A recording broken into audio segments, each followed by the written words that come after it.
important is this: to avoid panic psychology. It's actually avoid another tsunami, financial market, in the financial market.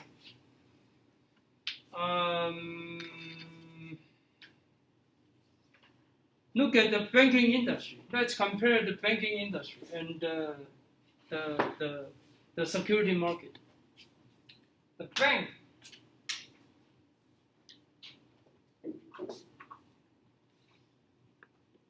Okay, everybody has money in the bank,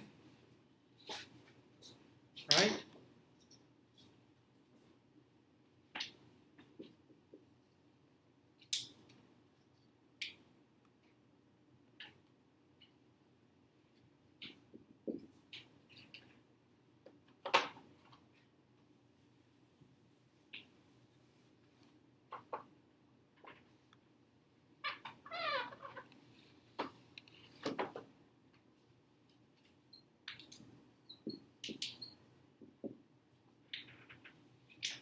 The firewall of going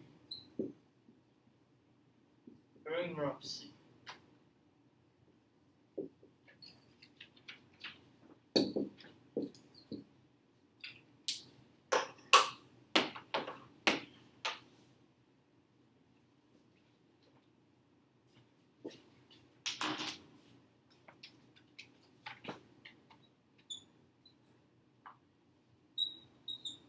And security market.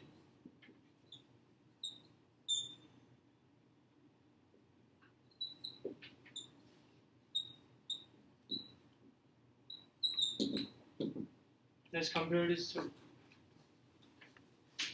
These two are the most important two venues for us to deposit or to park our money. Besides real estate, right? Our house, right? Where do you put your money? You put it in a bank, you save it in a bank, or you buy some stock. So our class in real estate and the asset almost included in these three sectors. So what if there is a panic? If there is a rumor, we don't know whether it's true or not. Hey, the bank Cathay, 国泰银行, is going to bankrupt because the board, the president and the board, they took a lot of money away from Taiwan because of the China. Because China, they sent 100 flight jet, okay, to Taiwan to fly surrounding Taiwan to trying to attack. So Cathay Bank, they took away, they remit all the money out of Taiwan. You heard of the news, what will you do? You go to maybe the computer, right? You go to maybe your cell phone to wire away, to transfer away your money away from Cathay Bank. Now it's so easy, but in the old days, you need to go to the bank, okay, line up and then to withdraw. Okay, so this is for some events and for some financial crisis. People also rush to the bank, okay, to withdraw money.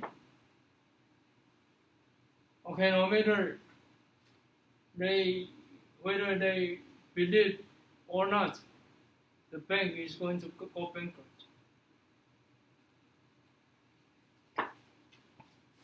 Panic.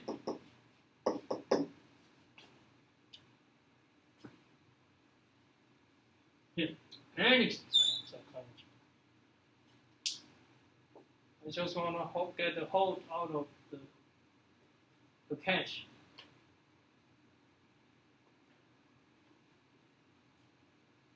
So what is the banking? What is the firewall preventing from people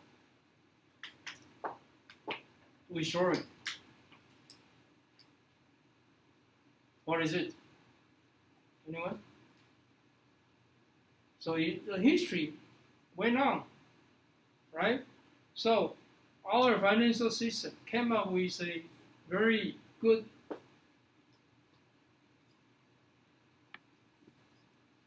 or I can say firewall system to prevent from people's panic or withdrawing. What is this? Yes. I don't really know in Chinese, but Yes. I think it's the 存款准备率. So the central bank will request the bank to There's a reserve. There's an ordinary reserve. Money. Reserve Yes. ratio. Yeah. So Usually they will require whatever you deposit. They require a portion of that deposited in the bank. That's called a deposit reserve. But close deposit what? 存款 what? Deposit insurance.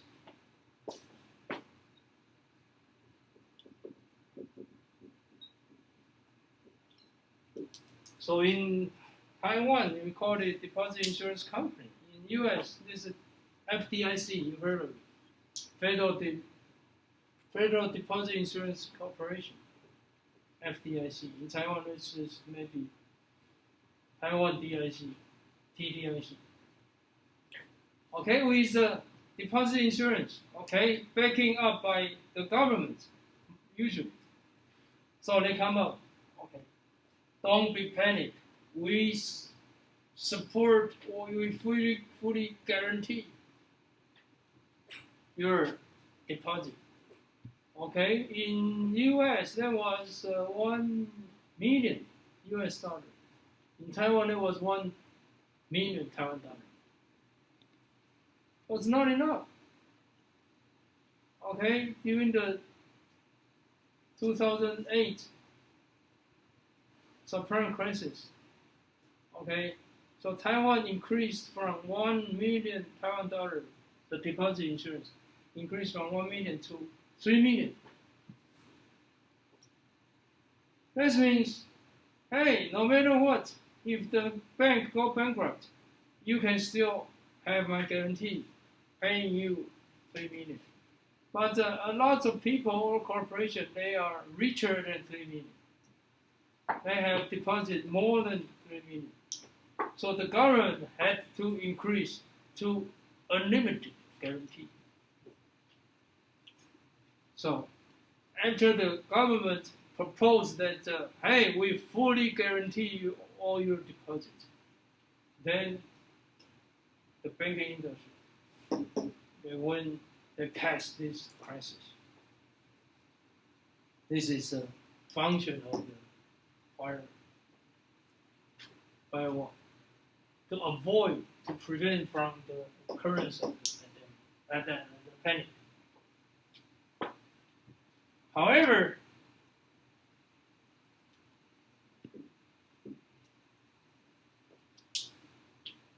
this was for banking industry. However, is there any firewall for security market? Say for TSMC, even though we know Taiwan Semiconductor Corporation is a good or great corporation, even though they are running a good business, they are selling good chips, okay? But when the tsunami, when the crisis comes, it's a systematic risk. A lot of corporations, they will be dumped because investors, they need secure liquidity. Okay? So, for the security in the market, traditionally there was no firewall.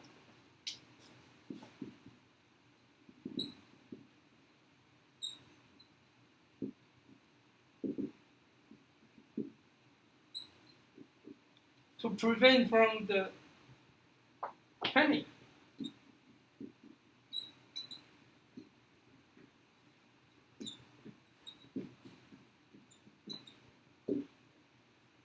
There was no firewall.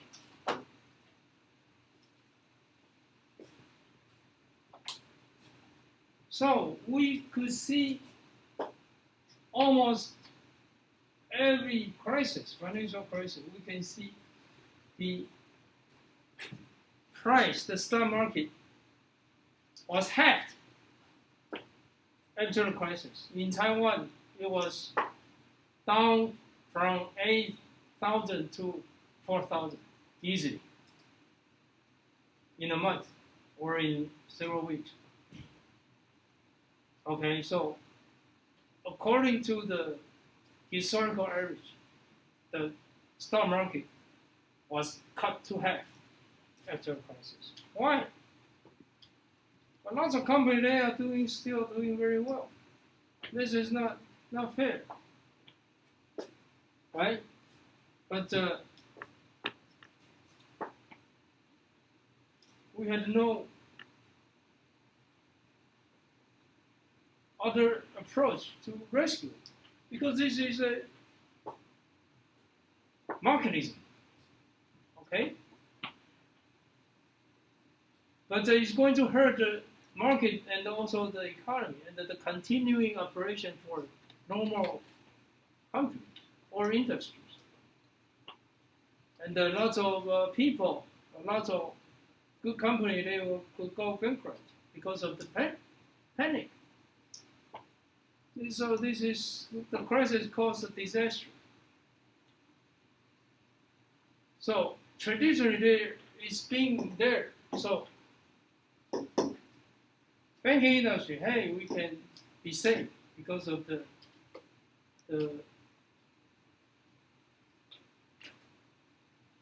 deposit insurance, because there is no in its security market. So after the QE infinite,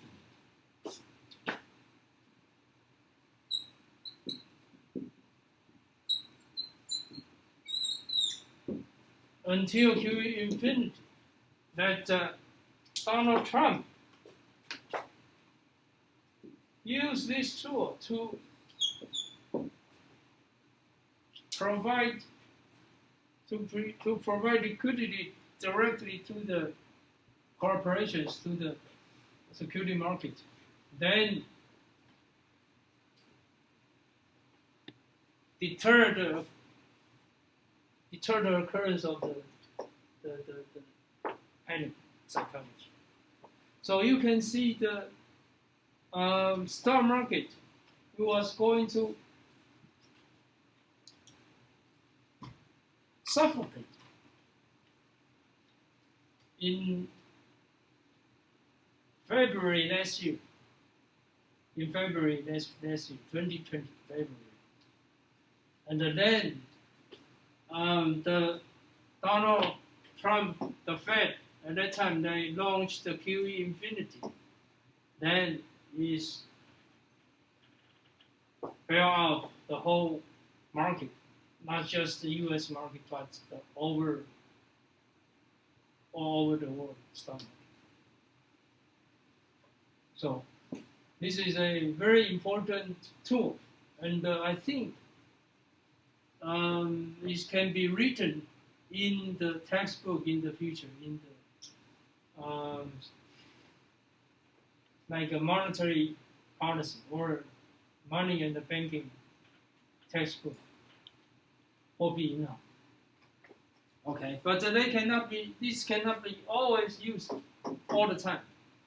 It cannot be used all the time, but only in some irrational downturn, irrational pressure, investors losing confidence. Okay, they can do it, but you cannot always do it, especially when the economy is dead or not functioning. You can always use this QE. Okay, so I wrote an article in February last year. Okay, about how can you buy low and sell high during the crisis. I called it危机 panic economics. What do I call it? 危机经济学. Yes, I call it panic in February last year. So maybe we can look at this next in the third class next hour. So during the recess, I will request our TA to post this in our group, in our line group. Okay. Okay. Let's move to last week question I left you, which is what caused the worldwide deflation in 1997 to 2002. I left this question, right?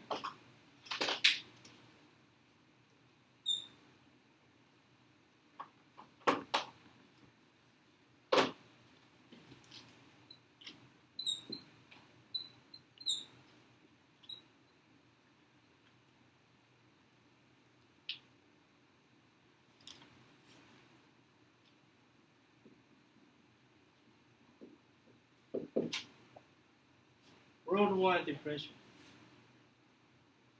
Did I think I remember I introduced the Gies theory, right?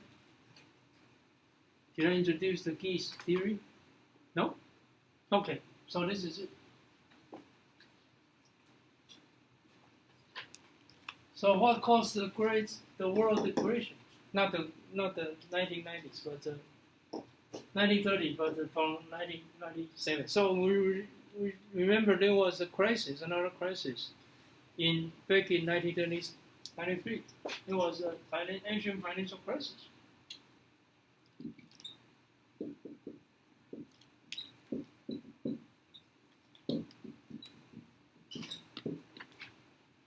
Asian financial crisis.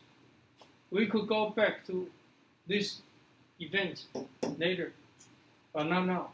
I want to talk about it. So after the Asian financial crisis, and it's continued to 2002.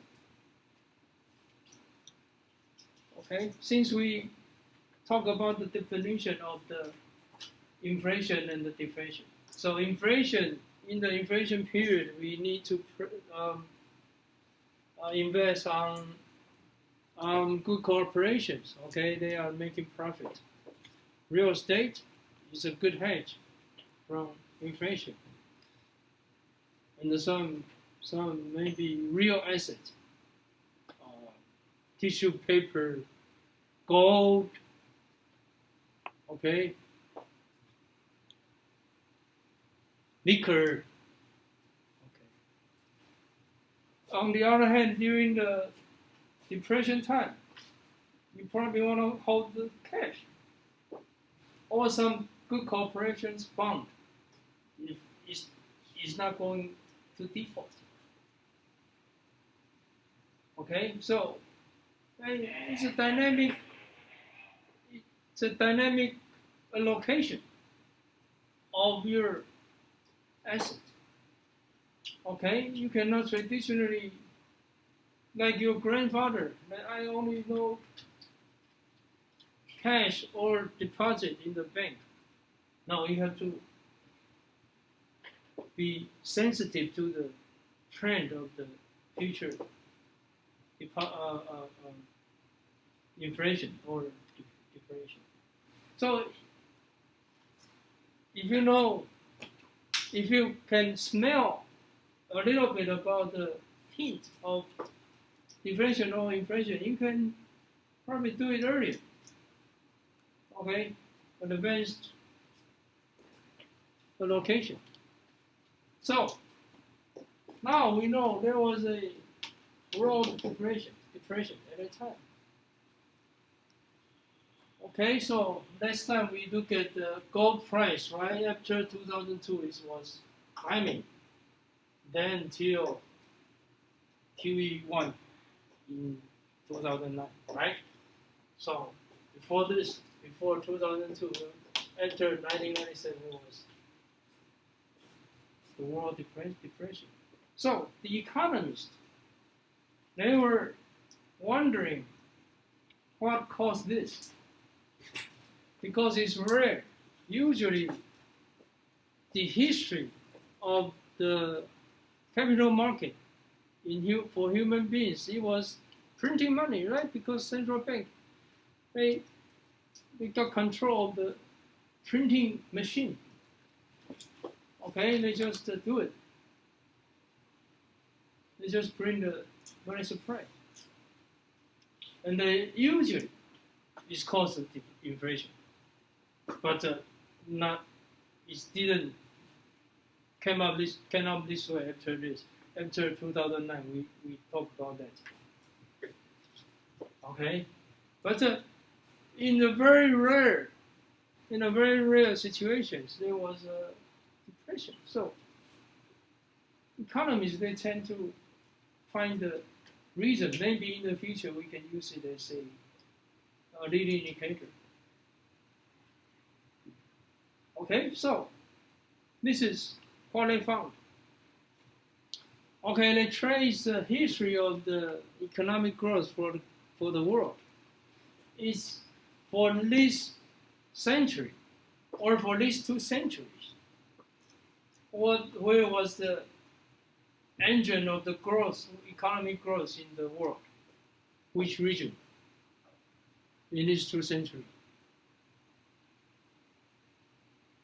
Where is the center of the growth? Which region? Asia. These two centuries, not these 20 years. Where? Europe and the United States. Firstly, Europe. Why Europe? Because they were sophisticated and had the first industrial revolution. Industrial revolution. They found they invented the machine. Right? They invented the machine, and the whole Europe was mixed up. Right? No natural barrier. Okay? Even to Russia. Okay, so France, Germany, Italy, Spain, okay, the whole European community was growing. And the next was United States, because the same group of the people, they crossed the Atlantic Ocean to US, okay, to North America, and then with cheaper land and cheaper labor costs imported from Africa, same skill. US was the mega strong power after Europe. And then US got expensive. Okay, comfortable life. Okay, higher wage. So, which region or which country get to take the lead of the world economy? Where? You guys in remote? Gina? Sorry, can you repeat the question? I literally just ran to the bathroom for 2 minutes. After Europe and the United States, which region or which country took the lead? Are like where? Which countries took the lead? UK probably. No, UK was in Europe. So firstly, Europe, of course, including UK. Then United States. Yeah. And then which region or maybe continue? Middle East, Saudi Arabia, UAE. Saudi Arabia, they had the oil, but they are never being the driving force of the world economy. Then probably China, Japan. China is way behind. Japan, you are correct. Japan. Russia. Japan, you say Japan, right?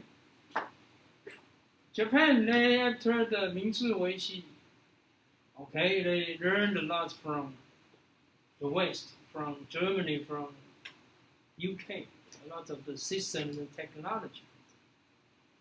Okay, and of course they learned a lot from manufacturing from Europe and the US, and then they invented from copying. So they produced many good products.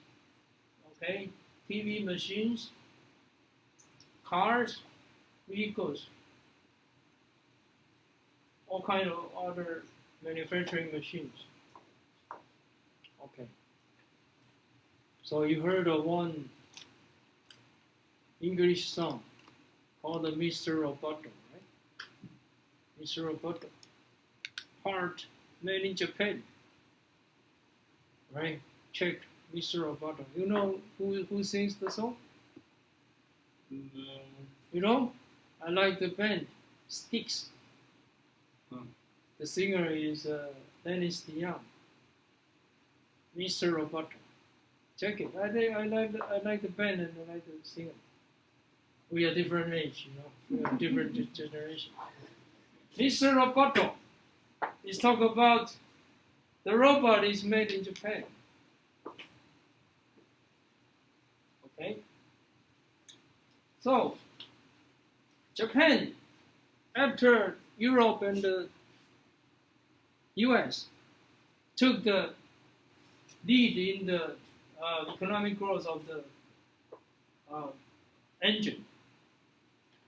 Okay, as the driving force of the economy of the world. Of course, they made a lot of money. All right, and the wage rose. The wage increased. The land price increased, and even the Japanese yen, the currency increased. So we talk about a little bit about the U.S. forced Japanese yen to appreciate in 1985, which is the Plaza Accord, right? 1985 Plaza Accord. Remember, we might come back to this.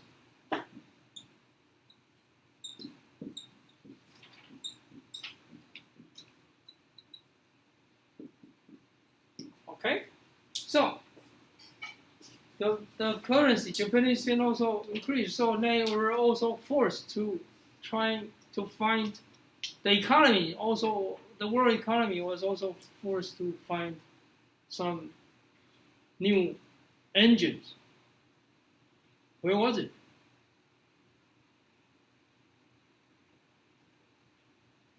If you are investors in Japan, although you manufacturers, but when the yen appreciates so expensive, the labor cost and land cost was so expensive, you had to find other places. Where would you go? Maybe India? India, not yet. Not that fast.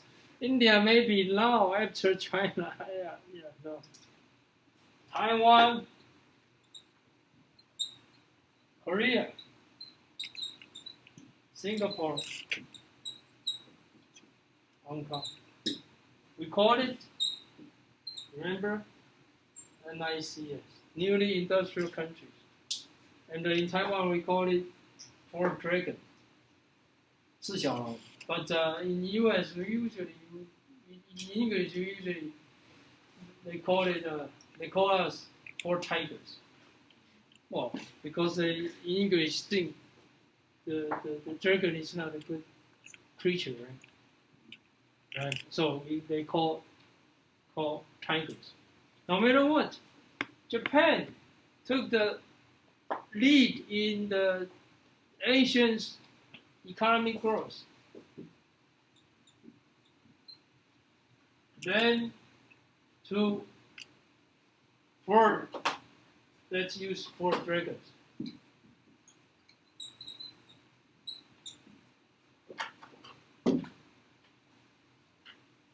This, this. And then we noticed that Taiwan's real estate was so expensive. Same as Japan, same as Korea and Singapore. And the labor cost too. So smart investors, they started to relocate another manufacturing base, which were. So we moved the base to where? First,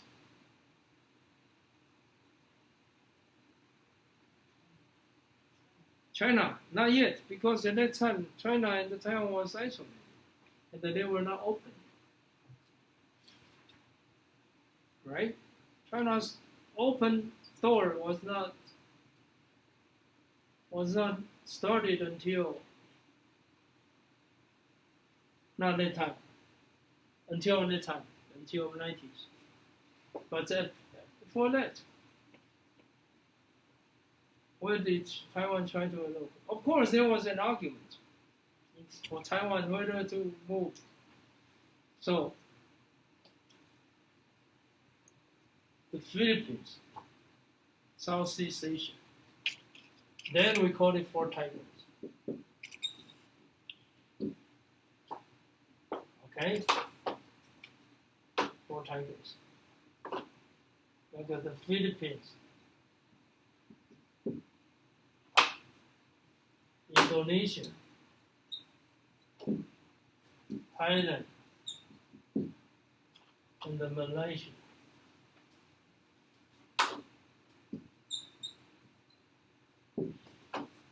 We call it Four Tigers. So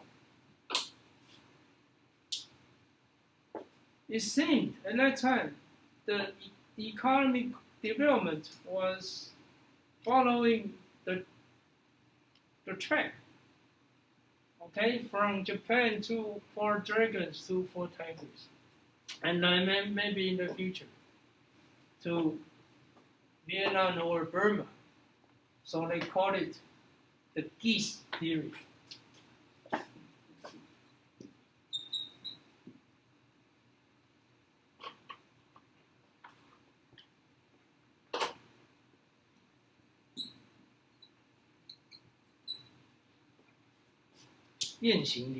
Chinese.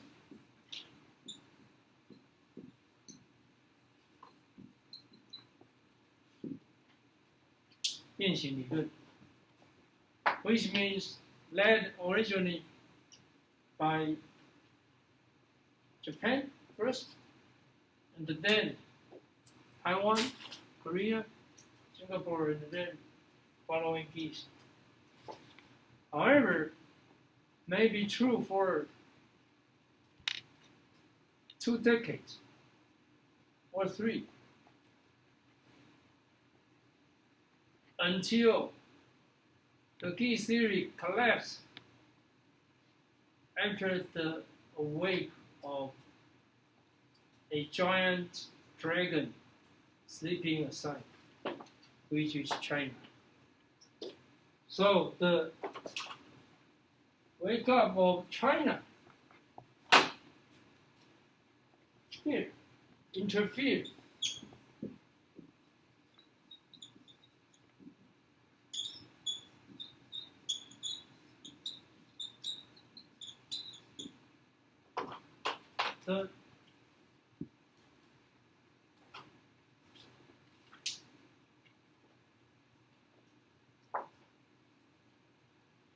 The open door policy of China kind of replace or take away all the opportunities of those four tigers, because with almost cheaper labor costs, cheaper land price, but we could say intelligent labor force. I don't want to say more intelligent, but intelligent labor force. China took away the opportunity of those four tigers. So fortunately, for dragons, they got a very solid foundation of the industry, like the semiconductor now in Taiwan is almost world number one. Okay, so the awakening of China ruin or terminate the geese theory.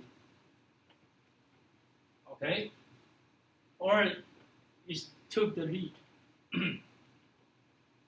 So what happened to this? What happened to the awakening of China? So we know China. If you know the history of China, okay, before communist, there was civil war, right, between communists and the KMT party, Kuomintang party. And before the civil war, there was what? Against Japan, right? It was World War II against Japan. And before the World War II against Japan, what was it? Cooper, you know that? Before Japanese, before the World War II, in China there was which dynasty? Before World War I, There was Qing dynasty, yes. You know the history of China? How about before Qing dynasty, you know? Ming, Oh, good. How about before? Qin, Yeah, Qing, before Qing is Ming, and then before Ming.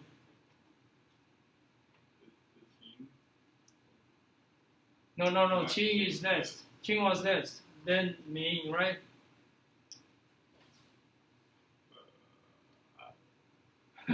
Good enough. You know Ming and the Qing. I know modern history, namely America existed history. Ming were before America anyway. Yeah, good enough. Yeah, lots of people they don't even know Ming dynasty. Okay, Yuan, which is Genghis Khan, Mongolian. Yuan. Okay. So what about China? Oh, yeah. I mean, China is being such a long time, over 100 years for China, not making money. Right? The end of Qing dynasty, then Japanese invasion, then Civil War, than communists. It's over 100 years. Chinese people, don't you think they don't like money? They do. They also work hard. They're a human being too. So after they open door policy, they also want to get rich. So a lot of investors, including from Taiwan, from all over the world, they influx to China. They make whatever they think, because the labor cost is so cheap, land cost even free. Because the local government, they say, hey, if you come in, I give you 5-year free rent. Maybe very low tax too. So, good product, bad product, lower quality product, all comes to China, which caused the what? Supply to increase. Supply of product.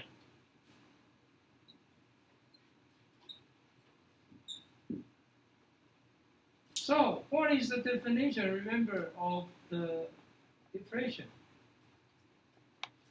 Inflation is too much money, right? Chasing too few goods.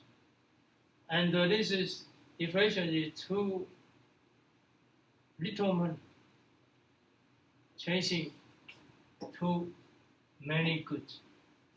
Too many goods, so too many goods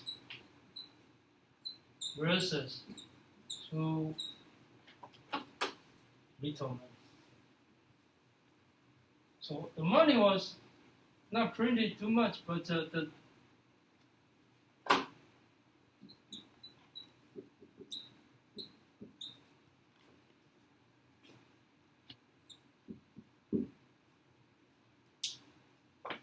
too many goods was manufactured. So this is the origin of the World Depression at that time. The open door policy of China's or the development policy. Okay? So in the future, it's very, very, again, we will see the trend of the inflation, okay, more often. It's probably very rare to see, again, the deflation. Because to meet the definition, you need to have the little money or many goods. Of course, we can find many goods, okay, manufacturing, we produce, but we have been used to the loose monetary policy or QE, okay. But for the past 10 years, it was the death of the inflation. It was another story, because we lose the momentum of consumption, even though there was a huge supply of the money supply. Okay, because we lost the confidence of consumption. Okay, according to the Fisher equation, remember. Okay, but now it's changed again because the inflation is coming up, because again the supply is